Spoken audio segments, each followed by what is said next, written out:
2017, Trump signed a 2018 law to modify it. Trump said, I have done more for the African-American community than any president since Abraham Lincoln.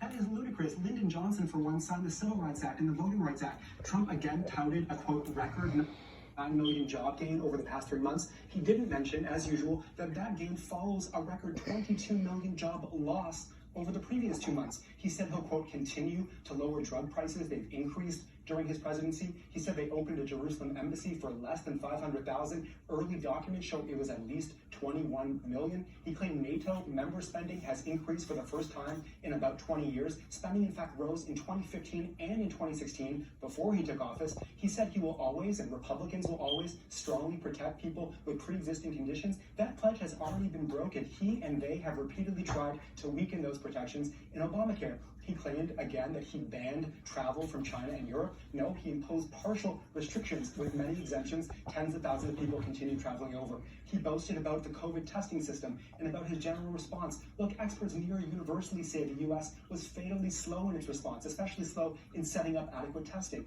He said that he ended what he called a NAFTA nightmare, and he signed a brand new U.S.-Mexico-Canada agreement, the USMCA. That agreement preserves, maintains most of NAFTA. He boasted about building about 300 miles of border wall. What he didn't say is that most of that is replacement barrier. As of August 7th, according to official data, just 5 miles had been built or non-existed before. He suggested that Joe Biden would confiscate guns. That's baseless. Biden is running on a non-mandatory buyback of so-called assault weapons. He said Democrats want to defund the police. Biden, again, doesn't, has rejected that. He said he has, quote, very good information that China wants Biden to win because Biden is soft on China or cheerleads for China. The U.S. intelligence community says China wants Biden to win because it sees Trump as unpredictable. He said Biden vowed to close down charter schools. Biden's plan is skeptical on charters, but would not abolish them entirely. He denounced Biden for voting for the Iraq War. Biden did indeed vote for the Iraq War, but what Trump doesn't mention is that he also supported that invasion. He said Democrats twice removed the word God from the Pledge of Allegiance